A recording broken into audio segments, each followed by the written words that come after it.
What is your sexual energy like?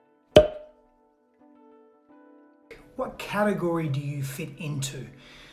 So today, I want to speak to you about the 4 types of sexual energies and how we come about being in this energy, what it means to us, and what that expression looks like in the world and how it affects us. And I want to be able to provide you with some quote-unquote solutions to moving into more homeostasis and balance with our sexual energies. Now, I want to explain a little bit. I'm going to use some props today. So here's a bucket. Put the bucket right here. I'm going to describe to you the 4 sexual energies. Now, firstly, these energies reside on a spectrum. And so this isn't about wrong and right. This is about healthy and unhealthy expressions that suit you and your needs. Let's be really clear on that. So on one end of the spectrum, first let's go through the 4 sexual energies, or the 4 sexual expressions that we hold in the world. Leaky, loose, open, and constrained or contained, hyper-contained. So contained is at one end of the spectrum. Remember, in extremes, we're not really in a healthy, balanced place. So contained, hyper-contained is here at one end of the spectrum. That is when we are really shut down in our sexual centers. Now, before I continue, let me explain something. Sexual expression just isn't the act of sex. It's our personality. It's our connection to our life force. It's our animation in the world. It's our self-worth and what we think about ourselves. It's the healthy relationship we have to other people, to our own emotions, and to our own sense of self. So sexuality is more than just the act of sex. It's the words that we use. It's how we think. It's how we feel. It's how we project. It's what we fantasize and dream about. So let me come back to contained. So we have this hyper-contained element of self, which is right here. And this is at this end of the spectrum. And this is someone that's shut down sexually. I'll explain why maybe this may happen. Then we have open, healthily open sexuality. And that's in the middle path, the middle road. We are harmonious in our sexual expression. Then we have leaky sexual energy and then loose sexual energy at the other extreme of the spectrum, which is really telling us that we're not in control or mastery of our sexual expression and our sexual energy. Now, let me explain. Contained sexual energy, and I've got some cups here, some props. The bucket, remember the bucket's here. Contained sexual energy is literally this. There's water in this, by the way. Well, that wasn't meant to happen. Let me do it this way. Contained sexual energy is this. So we literally have, failure in the props by the way, we literally have no sexual expression. We shut ourselves down. This may happen because we've been sexually abused, sexually assaulted, potentially as a young person or during our adult years, and we have a fear of being seen. We have a fear of expressing. Maybe we grew up in an environment that didn't speak to sexuality, didn't speak to self-expression, didn't speak to honesty, transparency, authenticity and expression, acceptance. Maybe you weren't seen as a child. Maybe you were judged harshly, so you've shut yourself down. You're scared of the world potentially. And in this type of sexual expression, you're hyper-contained. You can't be in the world. You can't show your true self. There's a fear around that. You're scared to be seen in the world. And that shuts down all of your faculties because there's this fear of judgment, fear of rejection, abandonment even. Maybe you've been abandoned by one or both primary caregivers, both parents. Then we have an open sexuality. Now, an open sexuality is we can choose to express our sexuality, or we may not choose to express our sexuality, or we may express our sexuality, or we may not express our sexuality. And so we are in mastery of ourselves because we have a healthy sense of self. if we know we're clear on our values, we're clear on what we are attracted to, we are clear on who we want to be in the world. We're not coming from wounding, past wounding, unresolved unconscious wounding. We're not coming from fear. We're not coming from these blockers or limiting beliefs in life. And so when we're in healthy pursuit of another human being or human beings, or just expressing in the world what we value, what's important to us, we can do that with clarity and confidence. We can do that from a healthy place. If we're interested in a polyamorous relationship or a non-monogamous relationship, we can express that with truth. We don't hide in the shadows. If we just want to be in a monogamous relationship, we can express that in truth as well. And so we get to choose. Do we want to express? Yes, no. Yes, no. And we know our no's, we can set healthy boundaries, we know our yeses. Now, then we move to leaky sexual energy. Now, leaky sexual energy is not having mastery of self. We have unresolved wounding still. We've been hurt in our past and we haven't dealt with it. I'll give you some examples. Maybe you're a man that is seeking the approval of his father. Maybe you're a man that is seeking the validation of his father, and you haven't received that, and you didn't get that attention that you needed as a young man. And so you have created rites of passage, you've developed a persona, you've developed an understanding that the more women I can be with, maybe, the more partners I can be with, the more I can just have that quick fix, short-term gratification. There's nothing wrong with this. It's the intention and where does it come from that is what stunts us. But the more I can have that, the better I'll feel about myself, and the more I can prove to my father that I'm worthy. Now, these are unconscious drivers that are happening in our world. These are patterns that we've developed that are unreally known to us, but they're happening in our physiology, driving our thought processes and our beliefs. Maybe you're a woman that's grown up without healthy role models. And this can apply to girls and boys, by the way. And maybe you've been witness to a hypersexual environment that hasn't helped you understand your connection to yourself, what your needs are. And maybe you've used your body in the world to get sex and to express yourself in the world in a way that hasn't really served you, that hasn't been authentic to you, but you've done that because that's what's validated you. That's what's helped others see how amazing you are. Just like with a man in our culture, it's, another notch on the belt. Your sex appeal as a woman could define who you are in the world, but maybe that's not who you want to be. Now, there's nothing wrong with having sex appeal. It's a power center and being attractive and physically alluring. Where's it coming from though? This is what's important. It's our intentions and our clarity, our consciousness around that. So we then move to the other end of the spectrum, and we're in that leaky space. We're in that leaky space now, which is just literally like that. We can't turn it on, we can't turn it off, we can't turn it on, we can't turn it off. It's just leaky sexual energy. And we have no control of it. We're engrossed in pornography. We're hypersexual. It's what drives us. We become manipulative in our leaky sexual energy. This one actually is very dense and can be very challenging for us to master because we almost don't know. It's a part of our personality. It's a part of who we are. I remember I had so much leaky sexual energy. I would be in relationship, yet I would pursue other women. I would see a woman that's attractive, and instead of admiring and honoring her attractiveness and honoring the relationship in the container that I was in, and honoring the trust and the words that were spoken in that container in my relationship, I would still pursue other women because I didn't have mastery. I needed the validation. I needed the sense of, I had a fear around freedom. And the more women I was with, the more freedom I felt in my body. And it was a very distorted view of myself and what it meant to be in a relationship. And without making excuses, the reasons for that was what I grew up in, the environment, what I witnessed in my family dynamic, and what I went to alleviate the pain instead of dealing with it, alleviate the judgment and the trauma, to alleviate the wounding, and to seek validation, because as human beings, we just want to be seen, we want to be heard, we want to be understood, we want to be respected.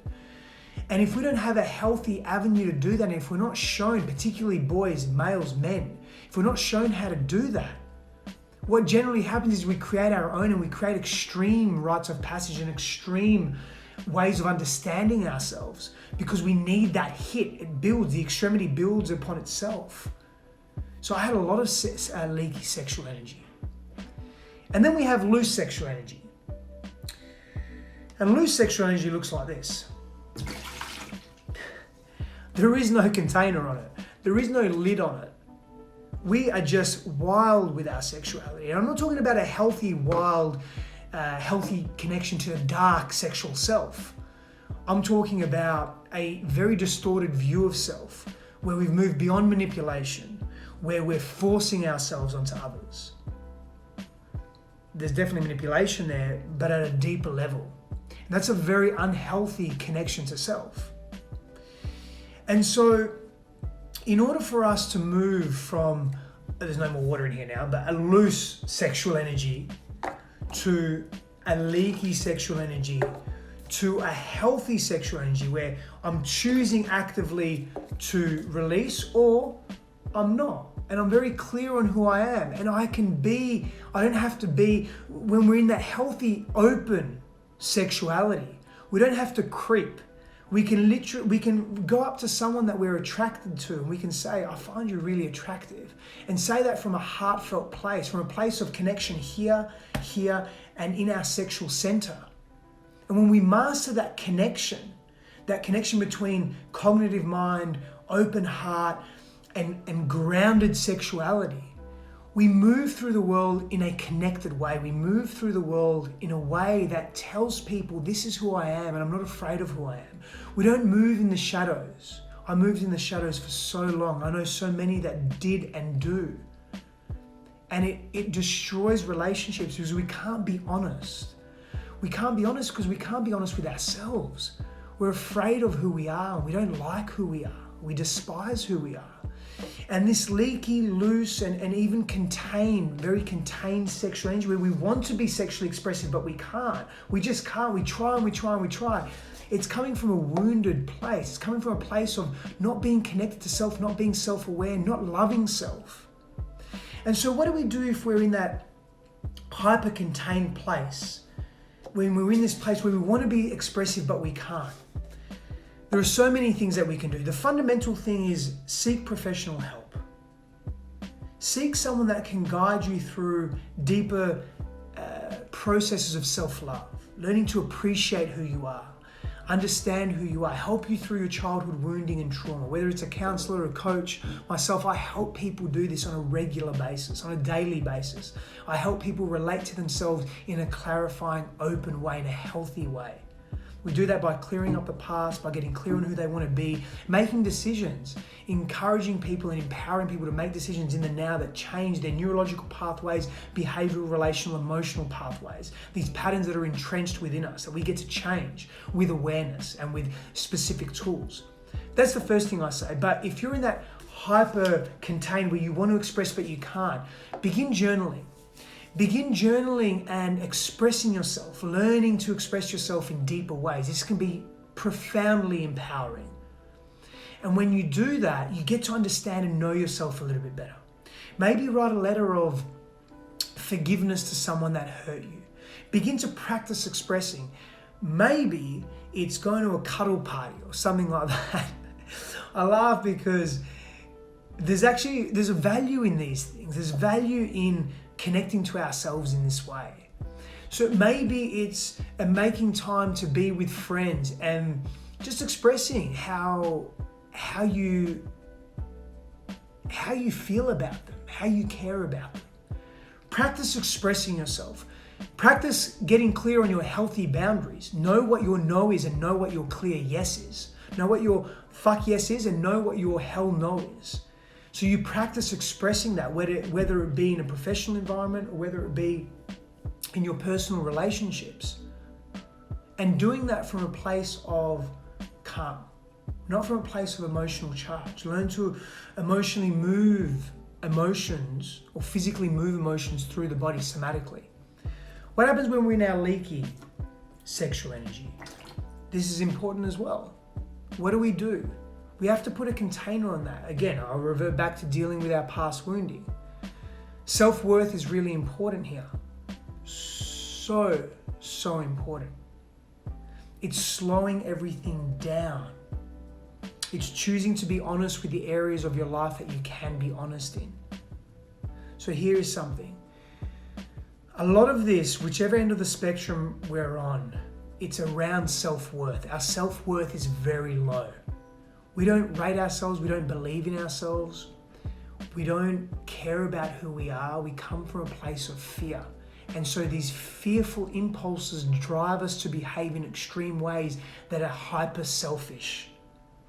So in this leaky energy here, practice being selfless. What is there something kind that you can do for someone else every day or once a week or twice a week to help teach your nervous system that it's safe to share, that it's safe to give? I would also be looking at where we're not communicating effectively and clearly in life.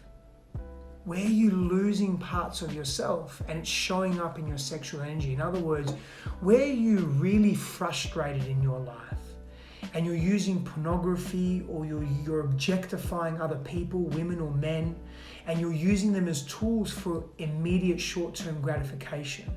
Pay attention to this. I would also recommend in this leaky sexual energy where you're walking through the streets and you're just observing people and you're sexually overstimulated. I would also look at a no feminine or no masculine diet. So if you're a man, have a no feminine diet for 3 months or 1 month or 6 months or 1 year. Celibacy. Because in that space, and I've practiced this, so I've gone many periods, different periods in my life where I've deliberately practiced celibacy. And I've done a video on this as well, and you'll see that in my IGTV and on my YouTube channel as well, where I spoke to the experiences of what I went through in celibacy and how that creating that space, because I'm here at this Dr. Joe Dispenza retreat, this 7-day advanced retreat, and he said something really pertinent. When you're in the jar, you can't read the label. You've got to get out of the jar to read the label. So to build that self-awareness, you have to remove yourself from that quote-unquote compulsion or addiction that we have. And when I did that, I was able to see women differently. I was able to see myself differently. My connection to my own cock was different. How I felt about myself. I started getting clear on my values and what was important to me and telling the truth and not lying and why was I lying and the shadows that I was living in and what I was covering up and hiding. Celibacy can be very powerful when we have that leaky sexual energy. Because you start to go into conversations and communication and relationships without having these rigid expectations or these manipulative techniques that you're wanting something, these first stage relating, hyper selfish techniques and ways of being. And when you have, there's no more water in here, but boom, when you have this very loose sexual energy, again, it's that definitely celibate practice to create space so you can see how you're behaving and how it's affecting you and your relationships, and you keep making the same choices and the same quote-unquote mistakes over and over again, and you're wondering why. The space helps you get clear on that and make choices around that. And when you have professional support and guidance in your life that helps facilitate your growth, wow, then you can get really clear. And this whole process, all of this whole spectrum that we're on, right? This whole spectrum, it's a process and a journey. And you have to meet it with non-judgment and compassion. But if you judge yourself and you're harsh on yourself, you won't grow and you won't move through this. And that I promise you. And so they're the 4 types of sexual energy. Hyper-contained, healthy open, leaky and loose. And I've provided you with some tools that you can implement to move into homeostasis and balance, to be in that healthy open energy where you get to choose and master how you express yourself. And practice, the more you practice being honest with what you want. Hey, I want to have a threesome. Hey, this is my sexual fantasy. Hey, this is the type of relationship dynamic I want. And being honest from the start. And in order to do that, you have to move through fear of being abandoned, fear of being rejected, because we're scared that the other person will say, no, who the fuck are you? You're weird, you're strange. I don't want to be with you. I can't be with you. And when we move beyond that and we deal with that old stuff that's in us, we can deal with that pain and we can deal with the rejection or the abandonment. And we don't blame and shame others. And when we've dealt with our own stuff, we don't take others' pain on, so we can be more present. And that, my friends, is healthy expression in the world, healthy sexuality on all levels. Many, many blessings to you. Thank you so much for being here. If you're interested in going deeper and working at a one-on-one level and journeying into yourself and coming through that, this evolved, expanded version of yourself that is living a life that is true, contact me, DM me, and I will provide you with details of what that journey may look like. I was always glad to be of service. Blessings, and I'll see you soon.